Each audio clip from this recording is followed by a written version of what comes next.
the heavyweight in a the heavyweight ever great. Watch his style elevate. Fly for me cocky beast in man a heavyweight. All right, ladies and gentlemen, welcome back to another episode of Two Beers with the Band. I'm your host, Chris Strom, and you were just listening to Capone by today's guest, Genwe. He is a UK-based artist and events coordinator. All right, Genwe, man, tell us a little bit about yourself and what you're sipping on. Yes, people. So my name is Genwe, as you heard.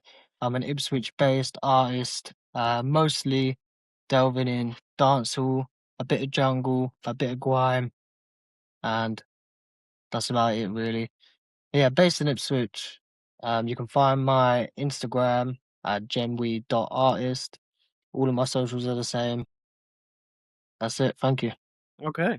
All right, what are you sipping on over there? I've actually got a Corona. It's already open because I put a lime in it, but I've actually got a Corona with me today. All right, I will be sipping on a Leo X by the Black Abbey Brewing Company, based right here in Nashville, Tennessee. This is their Okay. anniversary IPA. It Okay. is a 7.0% alcohol by volume. So And I'm working with 4.5. yeah, I'll tell you, the going trend right now in the US for IPAs, for some reason, is everybody's bumping them up to around 7%. And I don't know the reason why. It's just a trend. I hope it's a trend that ends soon because, to be honest with you, I kind of prefer my IPAs right around 5.5 or maybe 6 Yeah, fair enough. because, man, a 7%, it's a little too much, you know? Yeah. But, man, my pour kind of sucked, but as you can see, kind of hazy and gold, got a very foamy white head. Wow. It has it's got some citrus notes to it.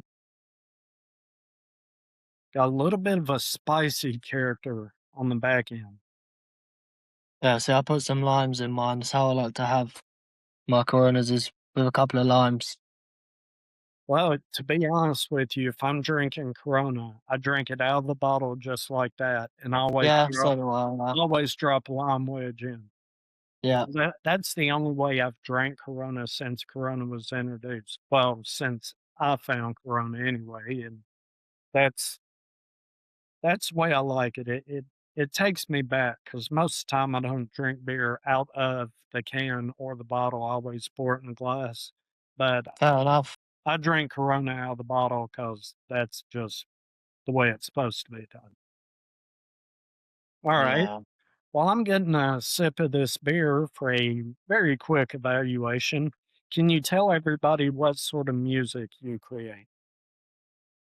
Yeah, so I predominantly make dancehall music. For those of you that don't know what dancehall is, at this point, it's a subgenre of Jamaican music, and it's crazy.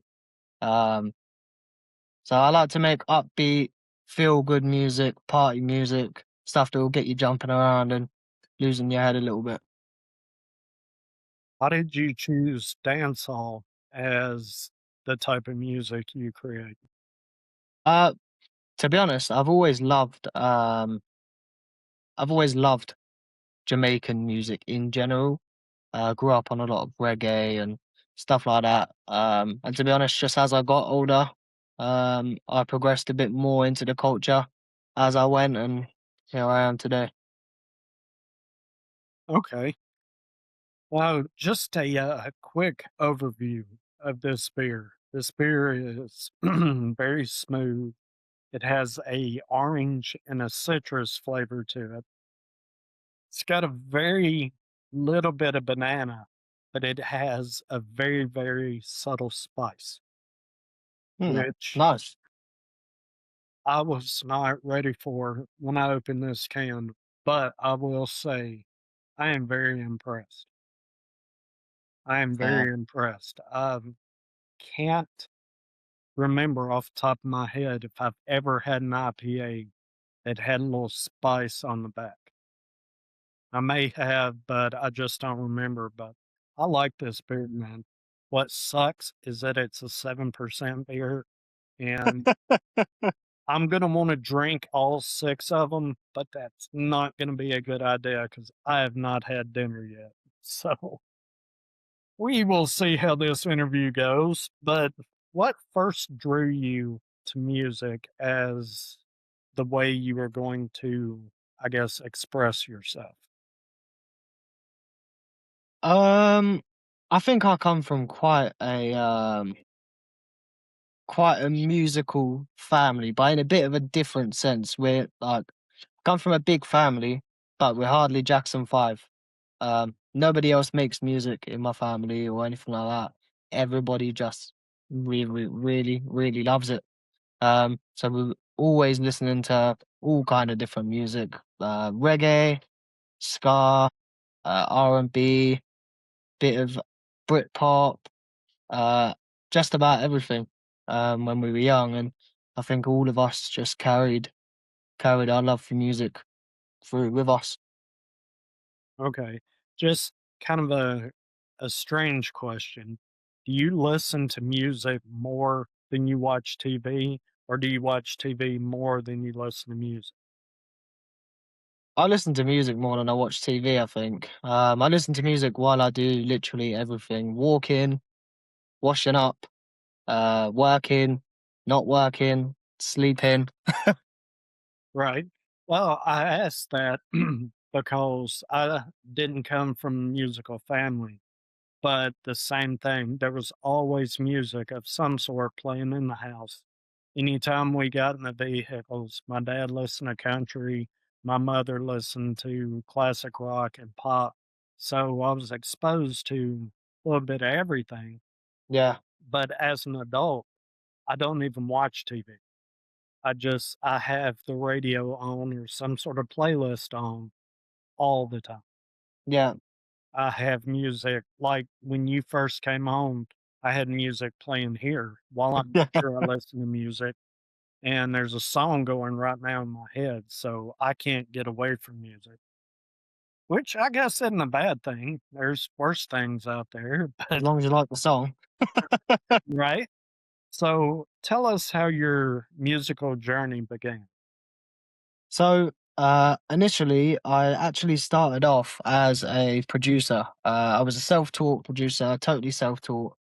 Um, and then once I got good at that, I then moved on to teaching myself how to engineer. Um, so my engineering phase was probably the longest stage of any one thing that I did other than being an artist. But one, I always wanted to be an artist, but I just didn't think I could do it. And then a year and a half ago now, I just I just done it, and I loved it, so I just kept doing it.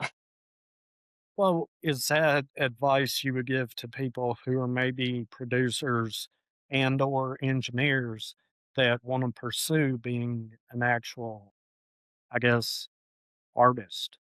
Is that Well, something you think they should do? yeah, I definitely do because I think for me, there's always something that is always in my head. The producers that can't engineer, they just stay as producers, and the engineers that can't be art that aren't good enough to be an artist, they just stay as engineers. But I think a lot of us got into music regardless of what we do now, whether we're producers or engineers, because we wanted to be an artist. That's what I always thought. So, and I've been there, like I just said, I've been there. So my advice is just try it out. And it might not be for you, but it also might be. So just give it a go. Right. Okay. When did you know you were going to make music something more than just a hobby? I think when I when I performed for the first time, when I performed live for the first time, that was a big moment for me. When you performed uh, live for the first time, Yeah. how long had you been making music as an artist?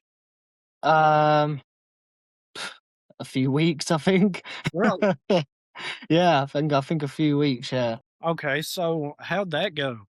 How'd that Uh, performance go? it went really, really well. On the night, when I got there, it was a really busy night, and I'd never even held a microphone before. Um, but I was crazy nervous, but I just went up there and done it, and it went down really, really, really well.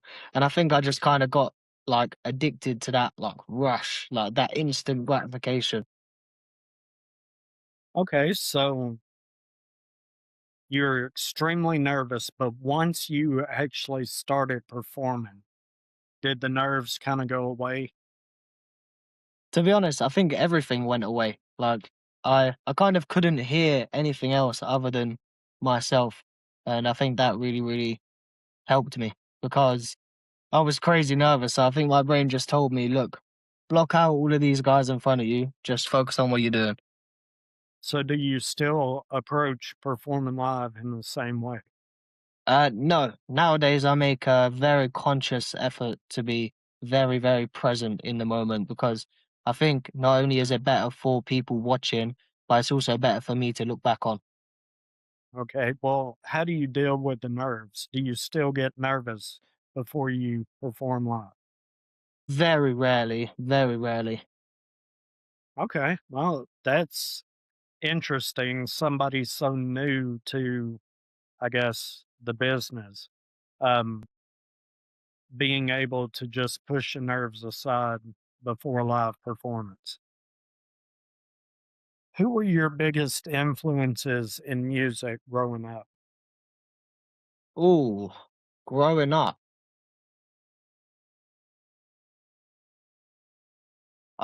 up, I loved my Michael Jacksons and that kind of thing. Like I was a massive, massive Michael fan when I was a kid. Um, but directly relating to the music that I make now, there's a dope singer called Jesse Royal. He's got a beautiful voice. He makes beautiful music. He's got some really, really big songs. And if I ever write love songs, then that's what I strive to make something as good as him. So, and then on the opposite side of it, if I'm trying to make like a bit more of a jumpy party song, I suppose I would say maybe Movado or Vibes Cartel.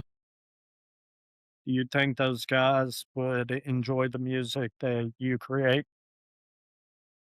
I think my new stuff, not some of my older stuff. I'm not a big fan of my older stuff, so Well, why is that? um Music is a learning experience, right?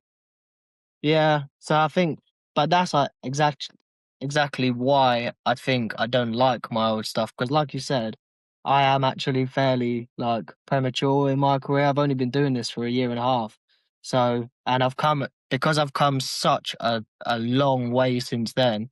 I look back at my old stuff and I think, wow, like that's nothing.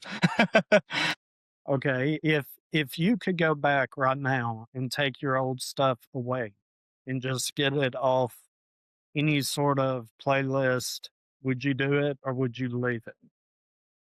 Um, there is still a few stuff up that I have just left because it even just me like every now and then I like to go back and listen to it and I think like wow like I've come a long way. So I would leave it up. I've still left a few things up from pretty much the start. Okay. How has being from the UK shaped your sound and your perspective on music? Um,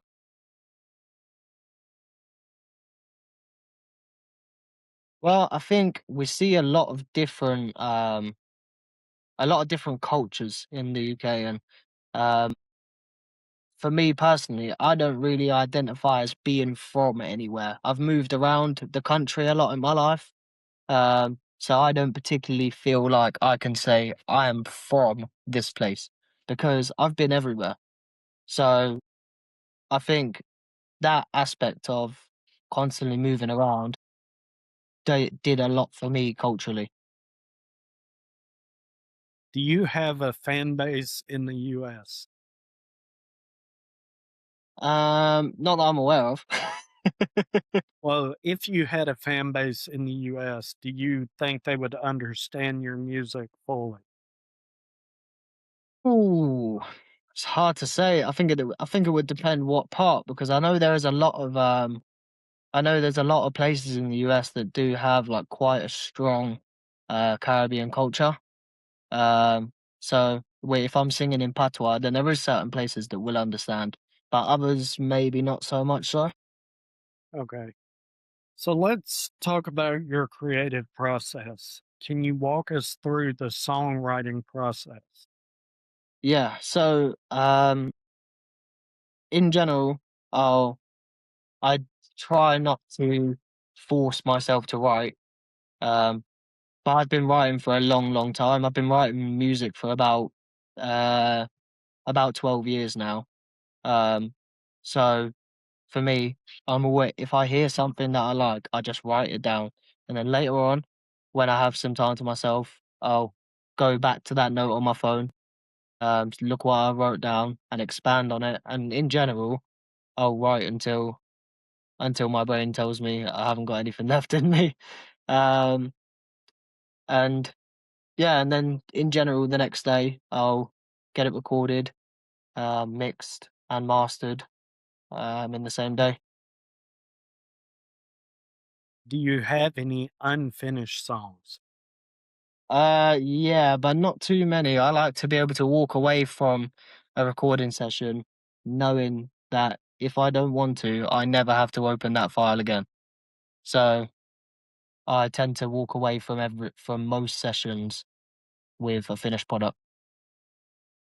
So if you write a song and just kind of sit on it a minute and think about it, and you're not really sure about it, you still go ahead and record it. No, in that case, I just don't record it until I'm totally happy with it. Okay. Where do your best ideas for writing a song come from?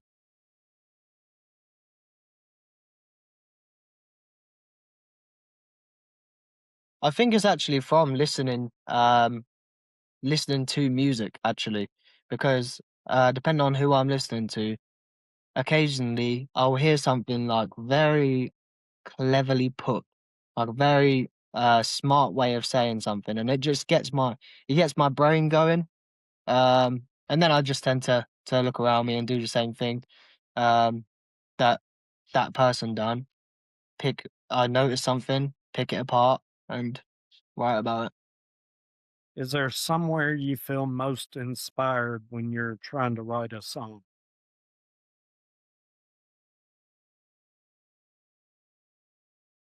It was a quite a nice feeling when I was in Africa writing. That was a really that was probably one of my favorite experiences as just a writer. Um, was writing in Africa. Why do you think that's the case? Have quite a strong emotional connection to Africa, Ethiopia more specifically. But I just love Africa. So to be there and to do what I love to do whilst I'm there, it was a really felt like a bit of a full circle moment for me. Nice. Nice. How do you know when a song is finished and ready to be recorded?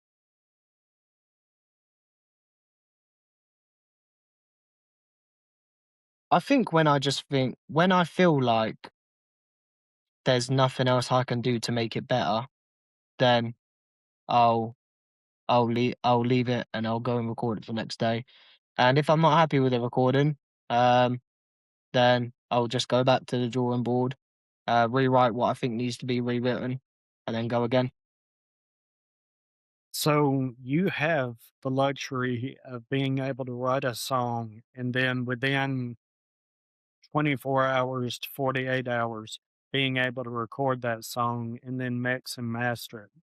Do you think Yeah, so Go I ahead. have my own equipment. So I made sure I've only actually been to a studio, like an actual professional studio, a couple of times because the first time I went and recorded my first ever song, I went to the studio for it and I left and I was really happy. But in my head, I was thinking, yeah, this is going to get expensive.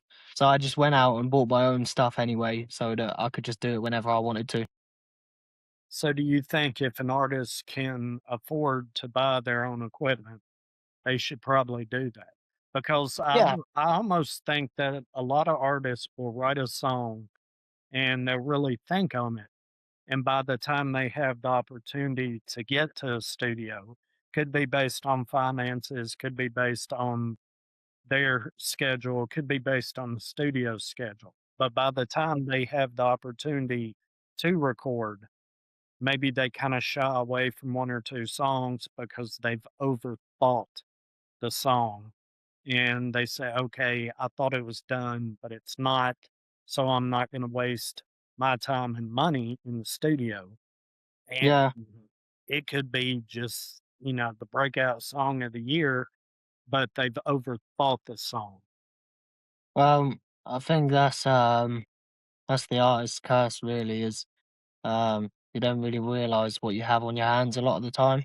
So you could have what you think is about to be the biggest song there's ever been, and really, it doesn't. Isn't when it finally comes out, it doesn't end up doing anything. But on the other side, you can have a song that you're not too obsessed with that you've just made, but you'll drop it anyway, and the whole world will go crazy. So you never really know with being an artist. I think you don't really have an idea of what you're doing. You just do it.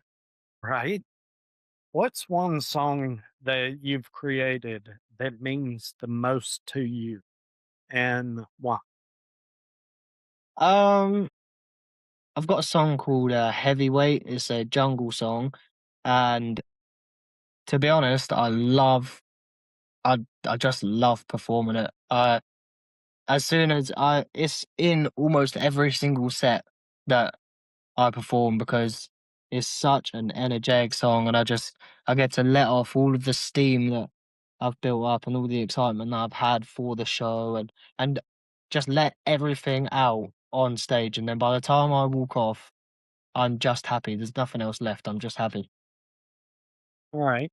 Would you say every time you walk off stage, you're happy with your performance? Not every time, but I'd say 90% of the time. Okay. Then would you say you're at least satisfied with your performance the other 10% of the time? Yeah, yeah, I would say so. Yeah.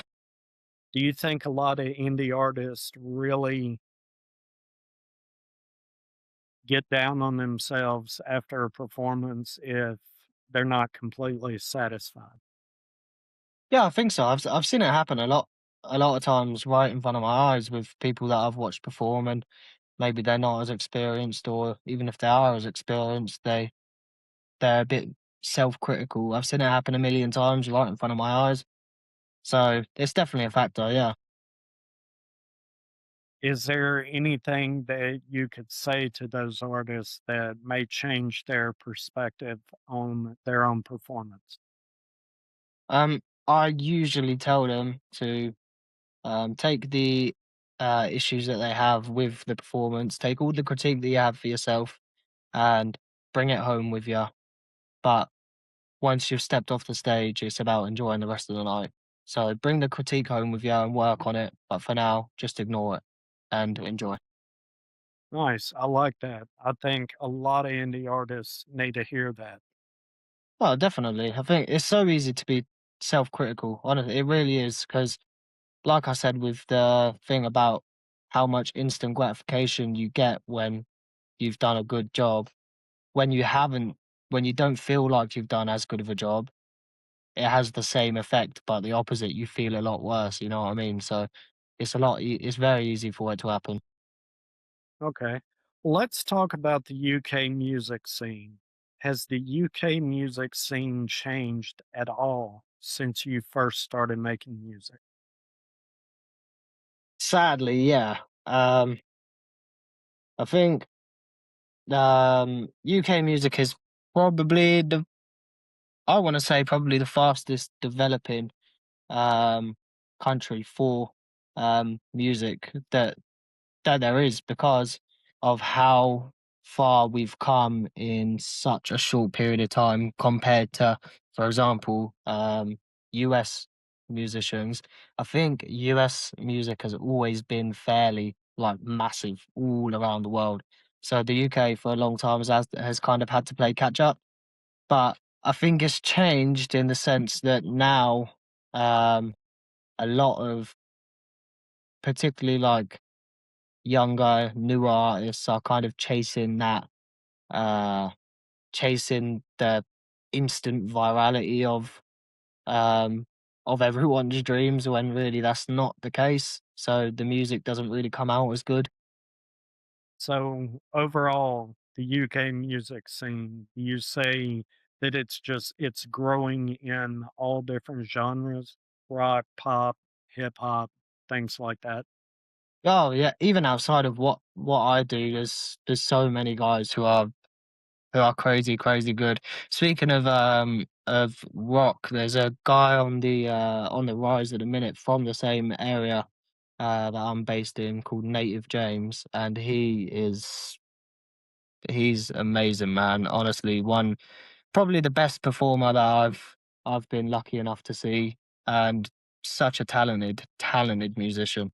So that's we've got so many people like that. Okay. Well, if you don't mind, would you tell the audience one more time who he is?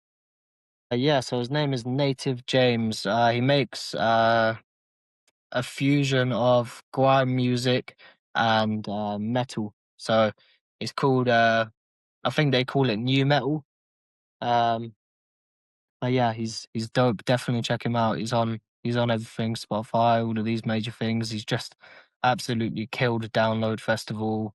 Um, he's been going crazy. Okay. All right.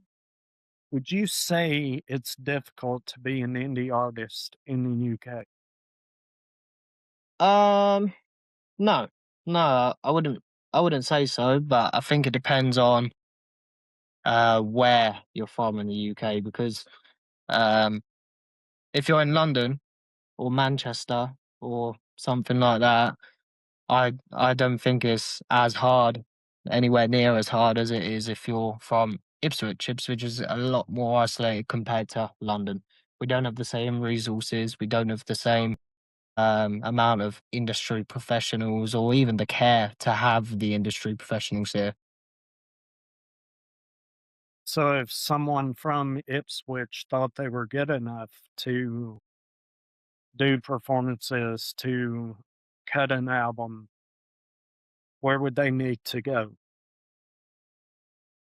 I think um, the most important thing is to build up your reputation where you're from, and then once you feel like you've really solidified who you are in your area, then you move on to these bigger places because you already have that backing from your hometown. Okay, so playing open mic nights or playing small venues is the best way for a UK artist or an Ipswich artist to gain popularity.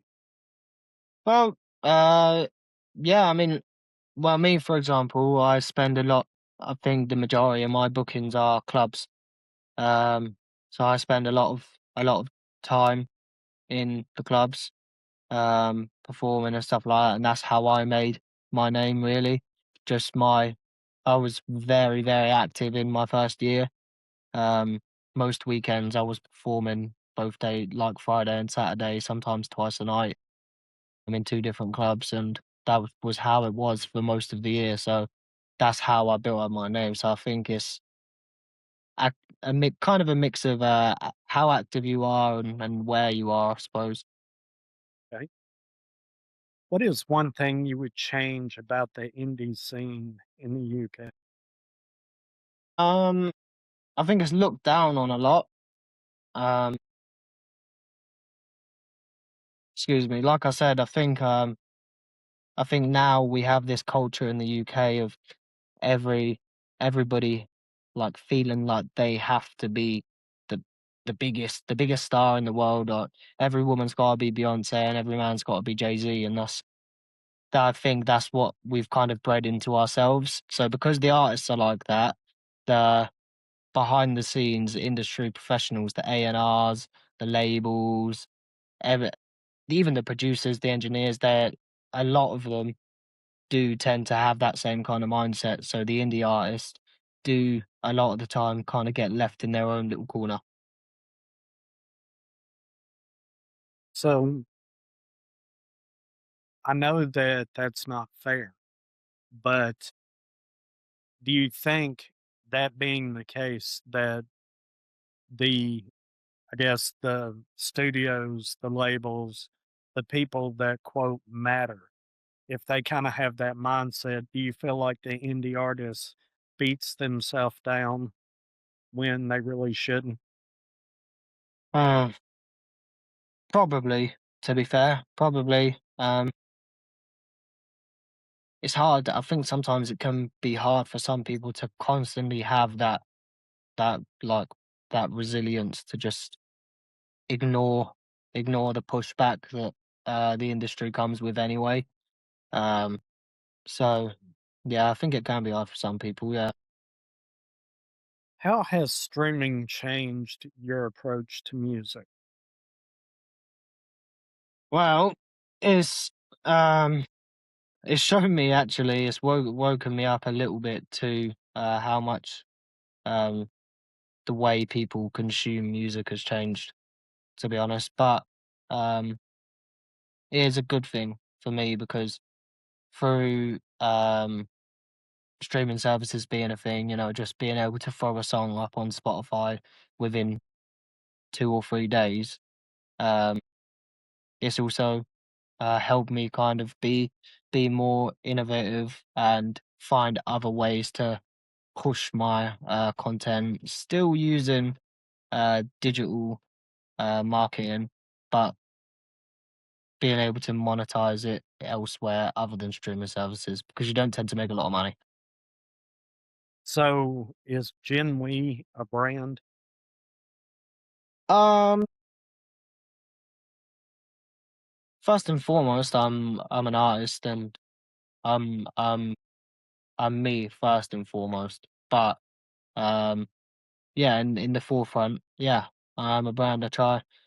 I try and make sure that interactions I have when I'm outside of the house are positive. I work hard on um the little things that no one really wants to do when it comes to promoting shows before, during, after, filming the content, putting in the man hours. Um, so yeah, You think other indie artists should approach their art as a brand? yeah, definitely, yeah, Do you think social media is important for indie artists? yeah, yeah. I think it's important, but equally as it much as it is important, it's also very important to remember that um, the algorithm on all of these social media platforms is always changing, and a lot of the time it's not going to like you. So what you've got to remember is that sometimes it actually might not be your video's fault or the music's fault.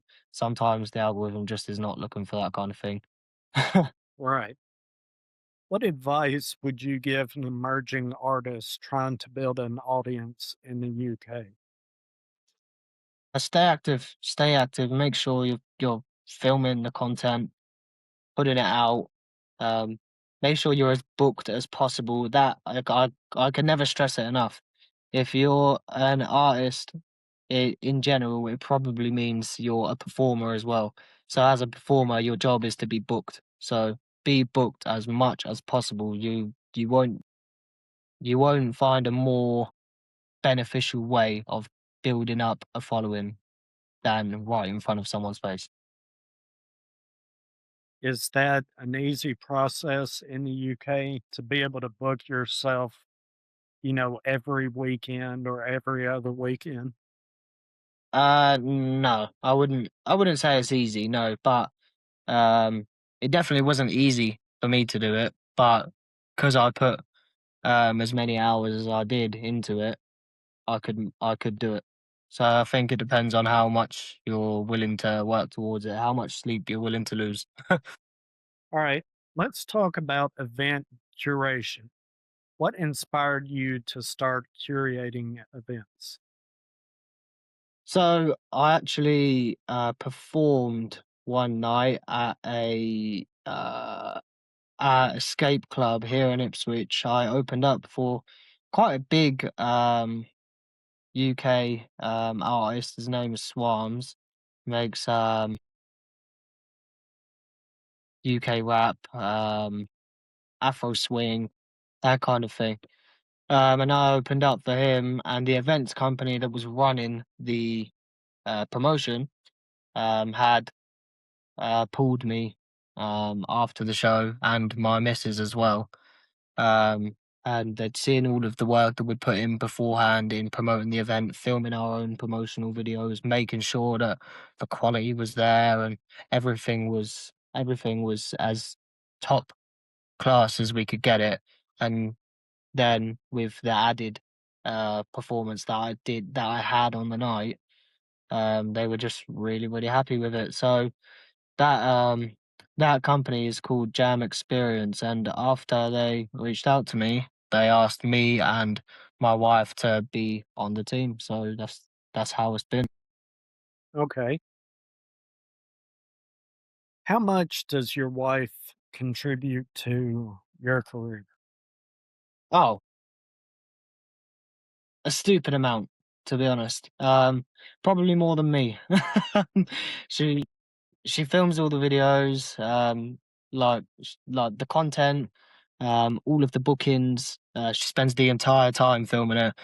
Most of the time, her brain is on something to do with my music in terms of a new idea or oh, don't forget that you need to message this person and remind him that you've got to do this, and don't forget that you've got to message her and confirm this time with this person, and that all of them little things. It takes up so much of our life, and there's so many people that do not have that. And if I didn't have it, then I can't say that I would be where I am now. Okay. Does she have a full-time job? Yeah, well, part time. We have a baby, so I work full time and she works part time. So she works part-time outside the house. She Yeah. has the baby, and she probably spends 40 hours a week working on your music and your career. hmm So she has a full-time and a part-time job. Well, yeah, I suppose you'd call it a superpower. I suppose.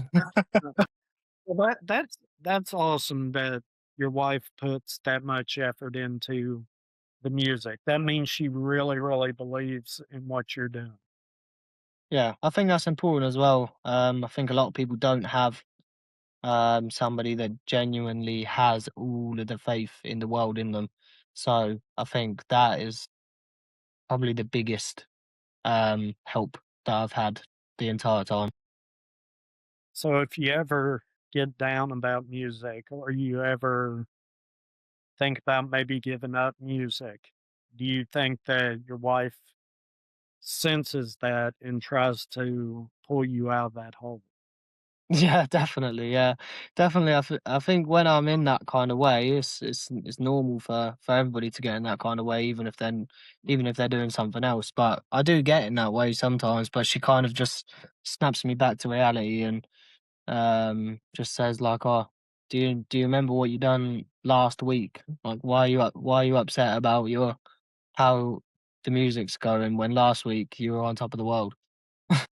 Right. Well, I think that is very cool that your significant other puts in that much effort to see you succeed. But at the same time, she succeeds with you. Yeah, I think definitely. Yeah. I think that's very, very cool, and you're a lucky man to have No, somebody that more than. does that. Yeah. Congratulations. Thank you. What makes an event memorable besides the music? Um, the people running it. That's my. I think what we do at Jam Experience, we try to make sure that every interaction that anybody in the building has with us is positive. Um, we have incentives for ticket buyers. So if you've bought a VIP ticket, then a lot of the time when you turn up, when you leave the club on your way home, on your way out the door, we give you a gift box of a few nice little things just to say thank you for buying a VIP ticket. And we always have two people on the door so that one of them can be taking the tickets and the other one can be speaking to people, making sure they're all right and getting into the club safely and people are getting out of the club safely as well. So I think it's about that the service that the promotional company is given. Okay. What's the biggest challenge in producing a successful event? The fact that you can't the fact that you can only really control yourselves. For example, we can control everything that we do. And we can book a DJ for the night, or we can book two DJs for the night. Um, but on 2 days' notice, maybe one of the DJs will pull out so unexpectedly. And now, because we can't control what they're doing, something else has gone, like something's gone wrong that we couldn't afford to have go wrong. So it's learning to adapt to the fact that you can't really control every situation. You've just got to be able to fix them all.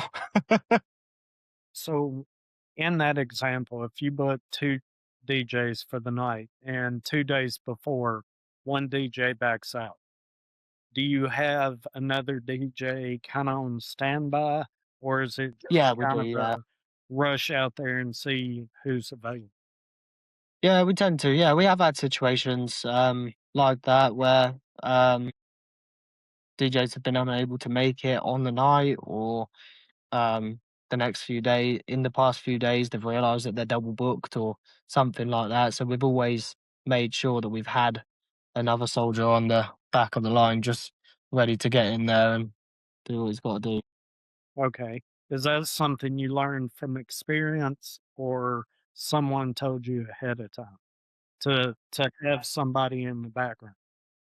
Well, I've learned a lot from the person that originally started the company, E-Man. Big up, E-Man. Um, he's taught me a lot, to be honest, and it's just learning, like learning to just adapt to every situation. It's something that you just learn as you go. Okay. Can you share a behind the scenes story that most attendees would never know about one of the events you put on? Oh,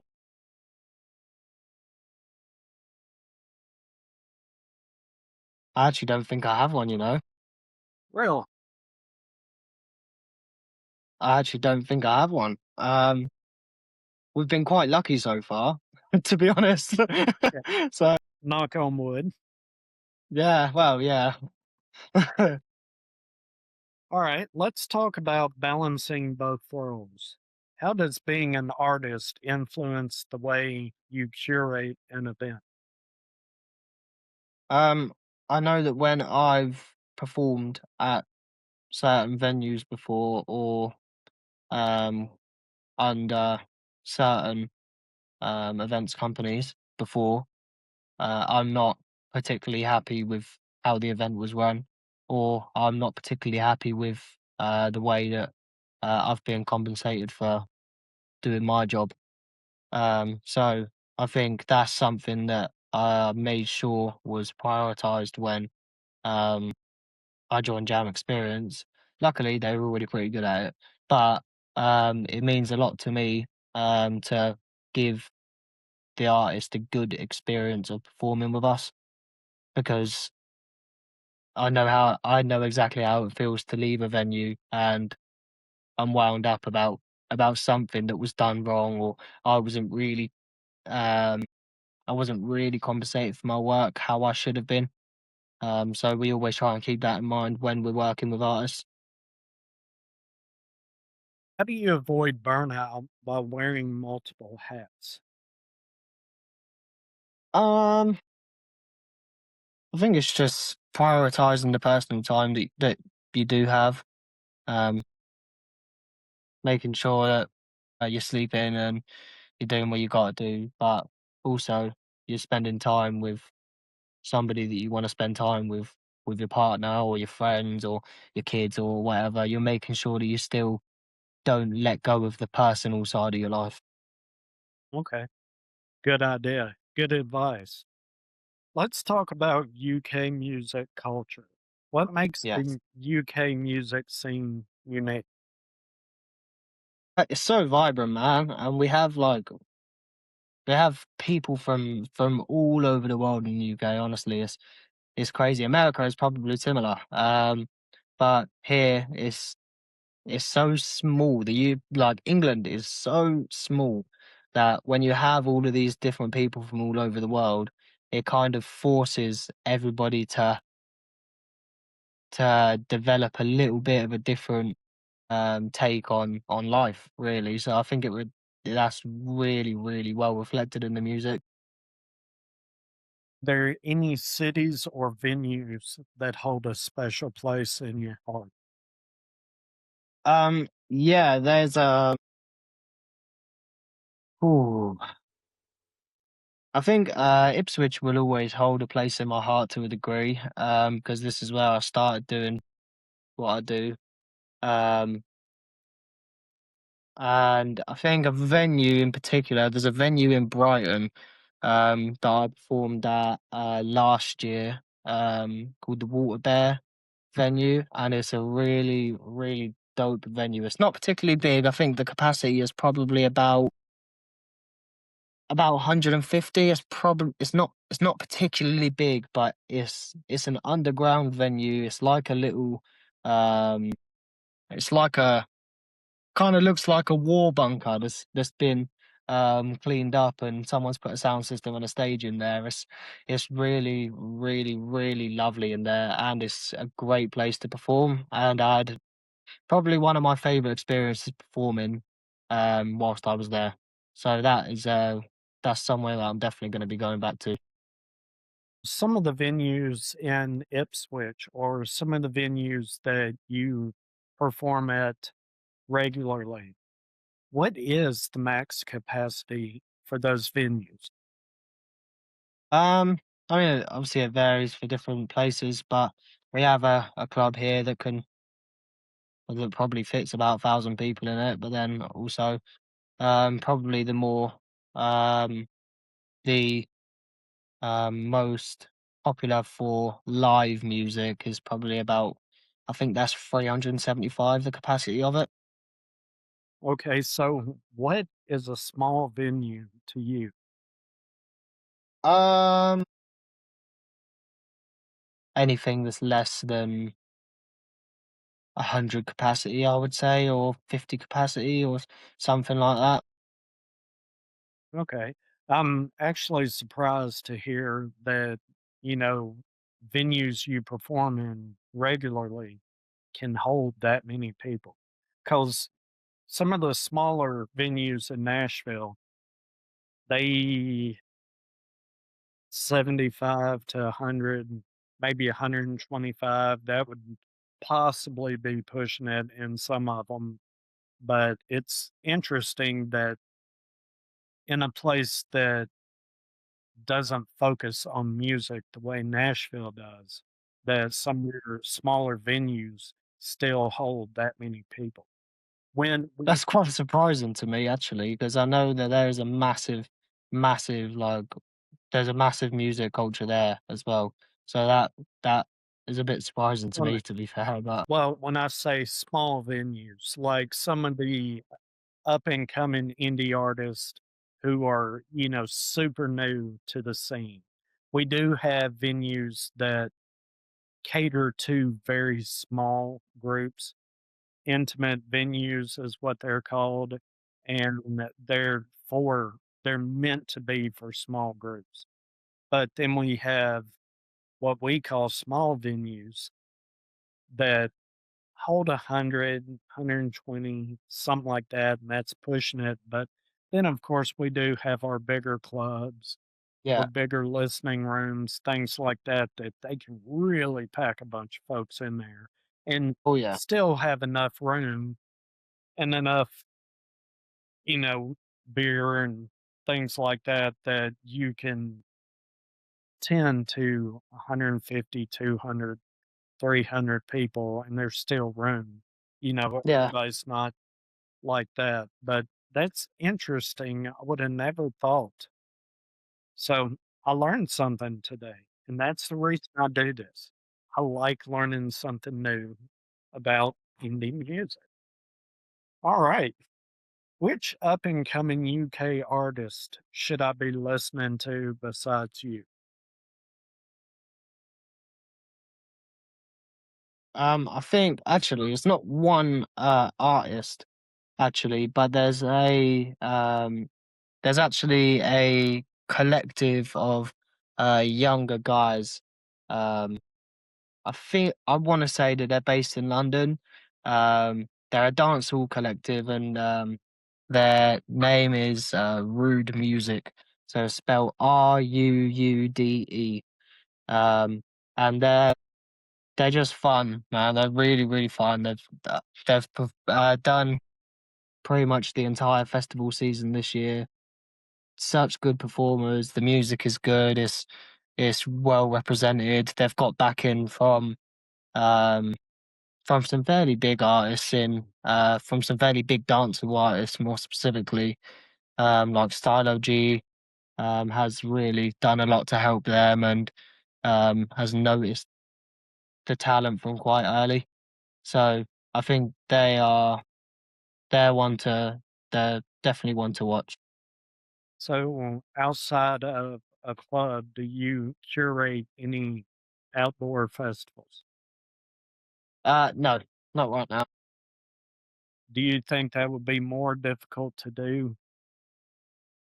Um, I mean, I suppose to a degree, but also, if you're working a festival, then it usually means that your team is bigger as well, so the load is shared.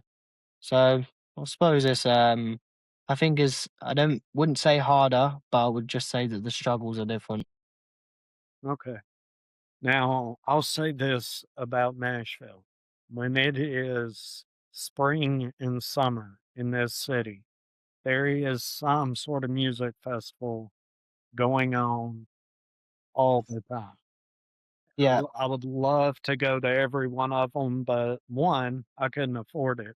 Two, I can't just take the spring and summer off from work to go to music festivals. yeah, Even though I wish I could. I wish I could do that and actually make money. That would be cool. But that's yeah. probably a full-time job that I can't take on. But anyway, all right. So let's get a little personal. Yes. What do you do for fun outside of music?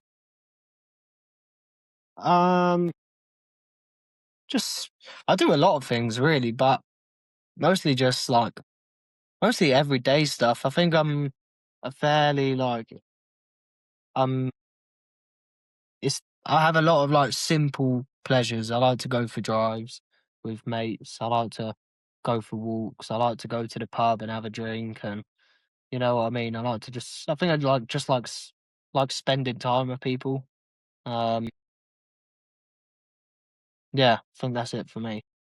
Okay. Do you do anything else in the arts besides music? Do you write poems? Do you do videography? Do you take photos? Um, no, I edit my own content. My missus will film it, and then I'll edit it most of the time. Um, but yeah, that's it. Okay. If you could sit down and have a Corona with any artist, dead or alive, Who would it be and why? Bob Marley. Um, probably the probably the most famous, not just Jamaican person ever, but probably the most famous black person ever that was never a president. um, so influential, so such a powerful message in the music, and he done so many different powerful things through music that had real world effects, and that's something really, really, really special. So I'd yeah, Bob Marley without question. So you say Bob Marley is more influential in music than Michael Jackson.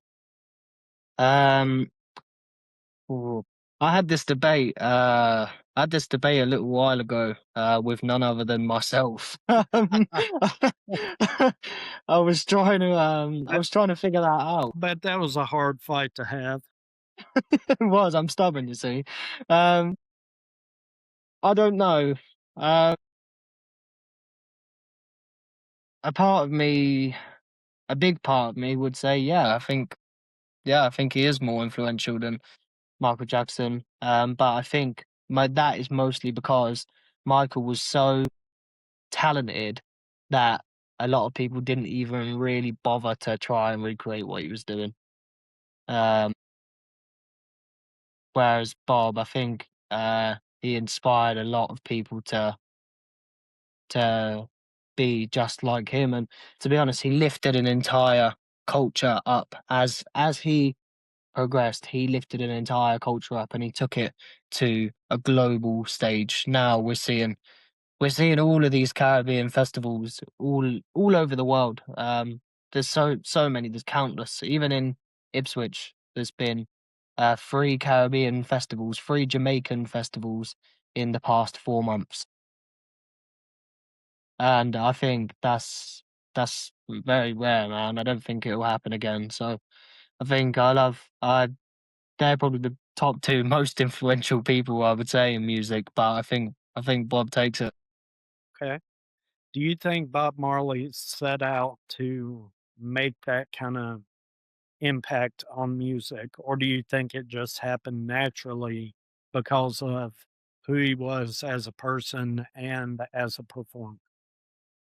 No, I think he set out to be like that because I think if you look at the trajectory of how his career actually went and the personal events that he had go on um, in the entire time in the background, um, if you look back through it all, you'll see that every little action was so intentional, and I think everything that he done was done with a lot of intention, and I think that's what separated him from a lot of other artists, especially even at the time, because a lot of artists were finding fame and just kind of stumbling across it. But I think he knew exactly what he was doing the whole time, which is quite special to me.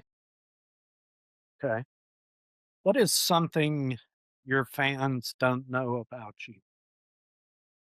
Um, something my fans don't know about me.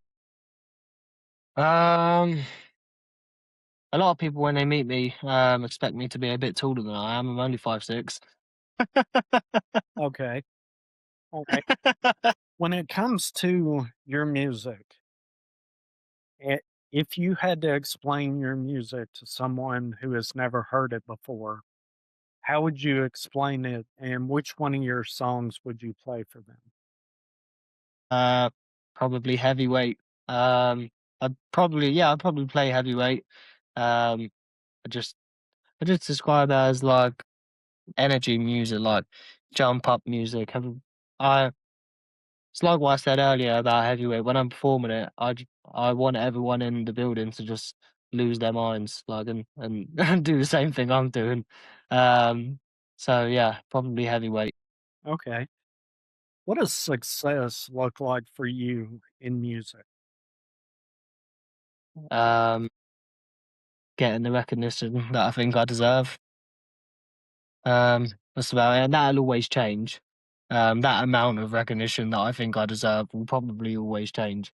But yeah, just to feel satisfied with the fact that I go home and I'm like, yeah, what I what I done today was appreciated. Do you think you've been successful in music? To a degree, yeah. I think in a lot of ways I definitely have, yeah. But there's other ways that are still progressing, and there's other ways that I haven't even unlocked yet. So still need to get there. But yeah, I think in a lot of ways I'd say so. What is the top of the mountain for you in music? Ooh, top of the mountain. Um,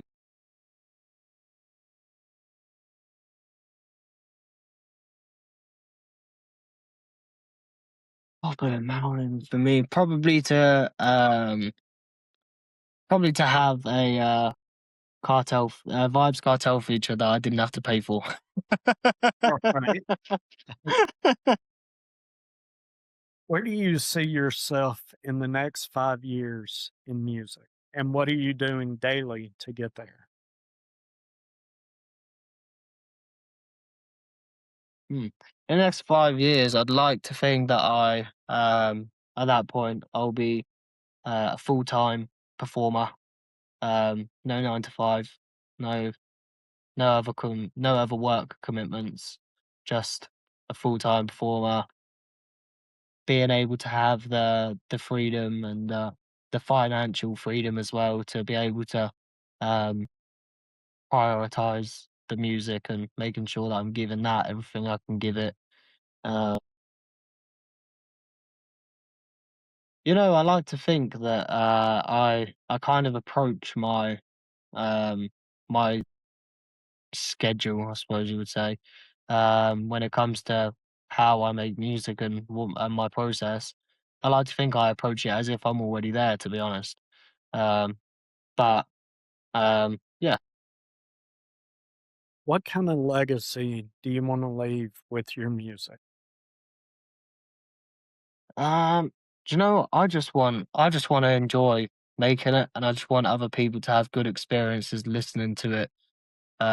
When I'm there, performing it, and I want one of my songs to be someone's favorite song, and like, you know what I mean? Like that's what I want from music. I want to be satisfied with what I'm doing, and I want everyone else to be satisfied with it too.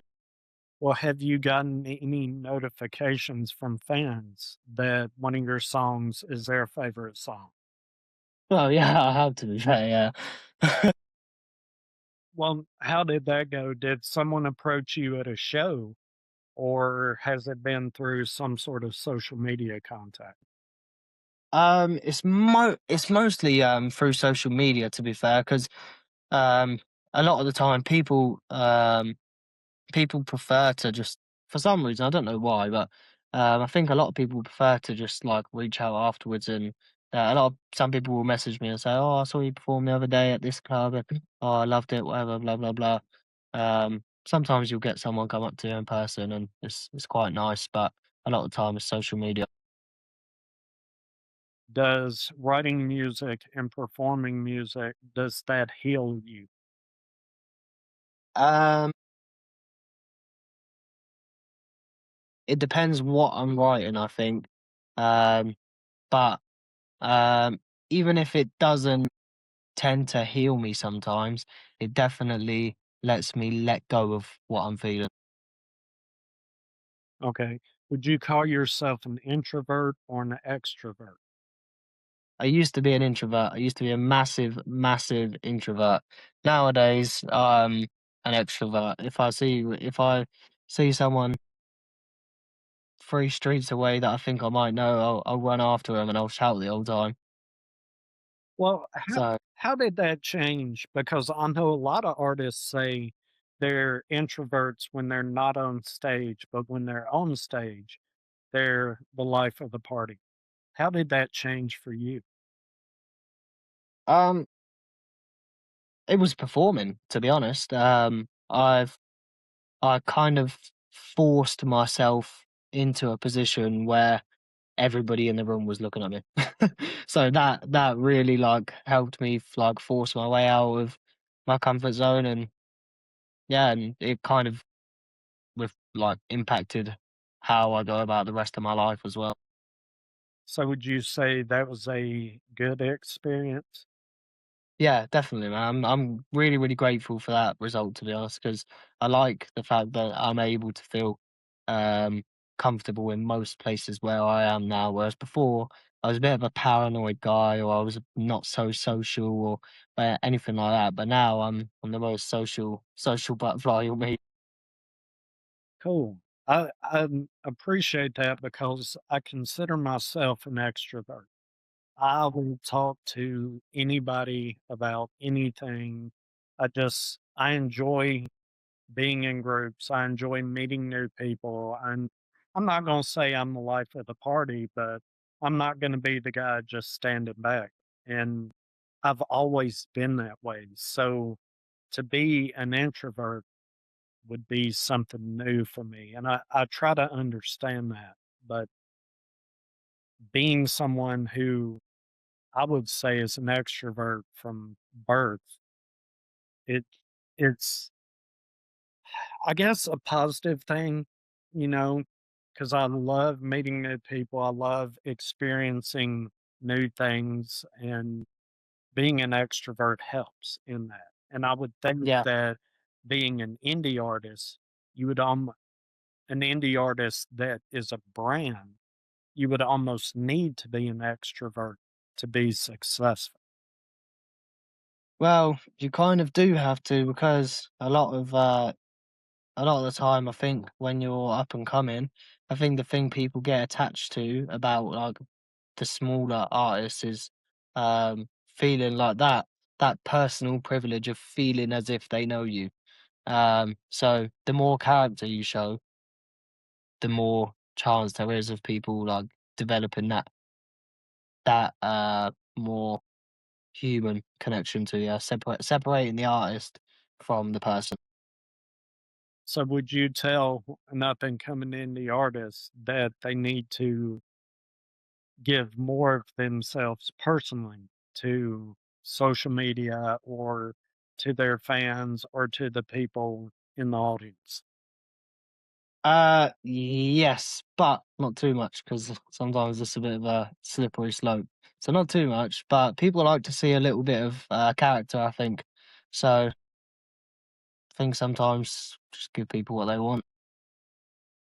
What is the biggest mistake you've made thus far in music? And what did you learn from it? Biggest mistake.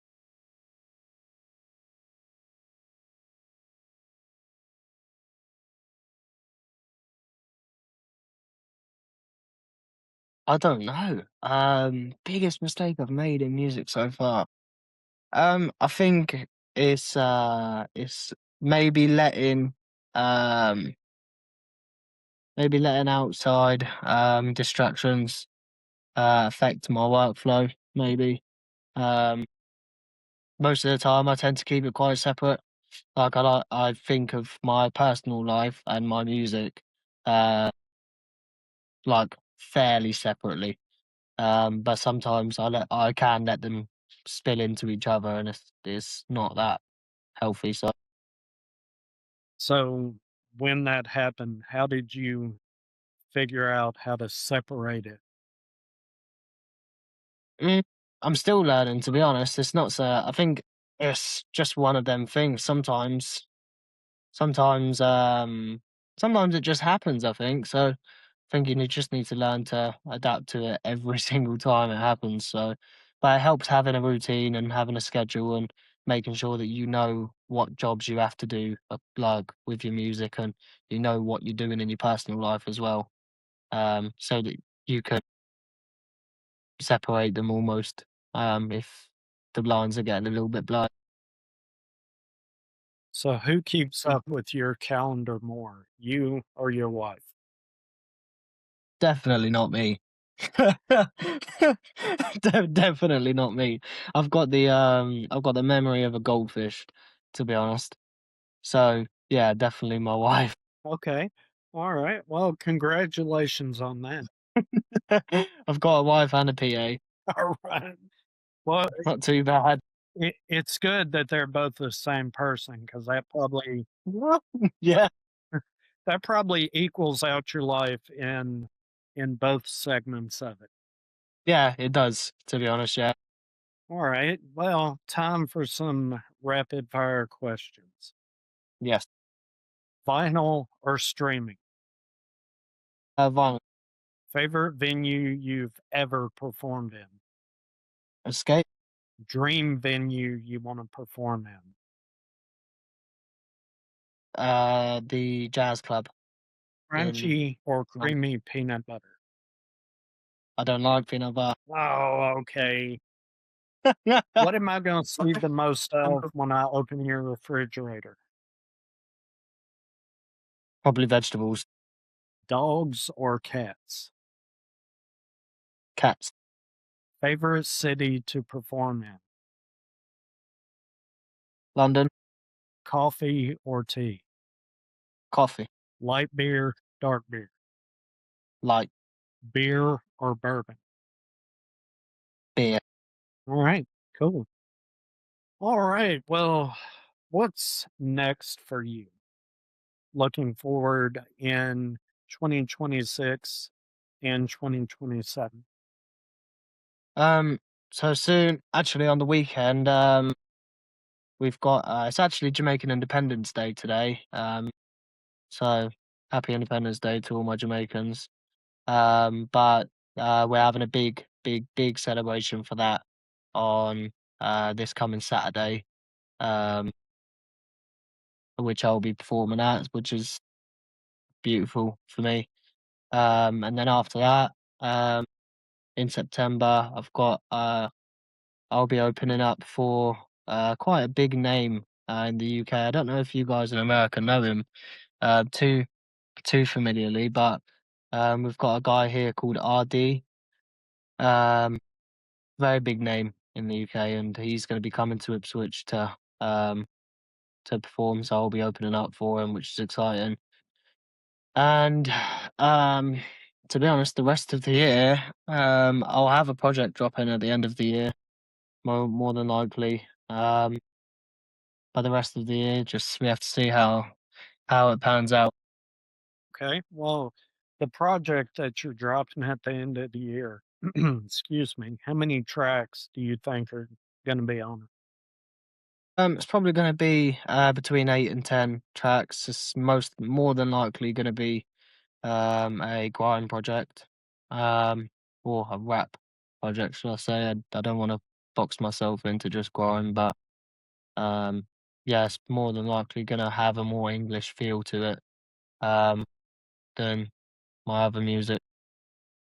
Are you going to be doing any kind of videos or any sort of, I guess, shorts with that release? Uh, yeah, so I'm actually going to be filming I've got a shoot on um, well, at the start of the new month, which I'm looking forward to.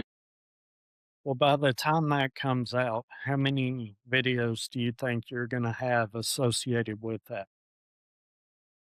Oh, yeah. Hopefully, too many to count. I'd like to think. Okay. Well, once that drops, would you like to come on or come back on and we can talk about it? Yeah, definitely, man. Yeah, definitely. Okay. All right. Well, I guess that's something we can talk about off camera Yeah, and something to look forward to for all your fans and future fans over here in the yeah. US. All right. Well, where can people find out more about you? So, for me, it's you're probably best off going to Instagram. Um, my wife runs my TikTok. If you message me on there, she's gonna see it. So Um, it's not me using that. It's probably best to go to my Instagram. It's me running it. It's a little bit more personal on my stories, and you still get kept up to date with everything that I'm doing, past, present, and future, on my page itself. Um, So, and if you want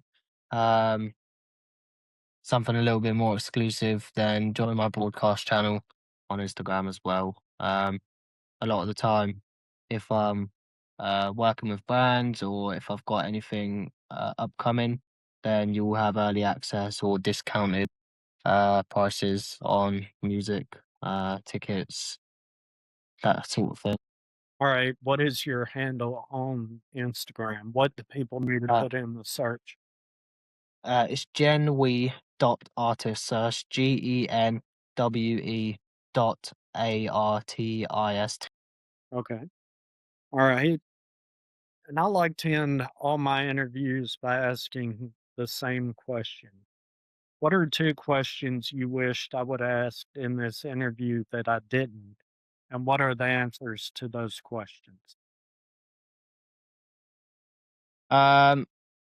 Maybe there's something that's been going through my head recently. Maybe it's what I prefer to make in terms of the style of music. I primarily make dancehall music, but I also do a bit of grime and I do a bit of jungle as well. Um, I think the answer to that is probably jungle. I don't make it as much, but I love to perform it, and I think I'm good at it. So um, I don't actually have a second one. Okay. Well, let me ask your second one, I guess. How are you doing? Wow, that's a very rare question actually. Um, I'm all right, navigating life. I'm a musician, partner, father, full-time worker, um, all these other things. So it's just life is weird. You still learning to navigate life until you die, I think. So that's just what I've been up to recently. Okay. Well, always moving forward, right? Yeah, exactly that. Yeah, that's the aim. Okay.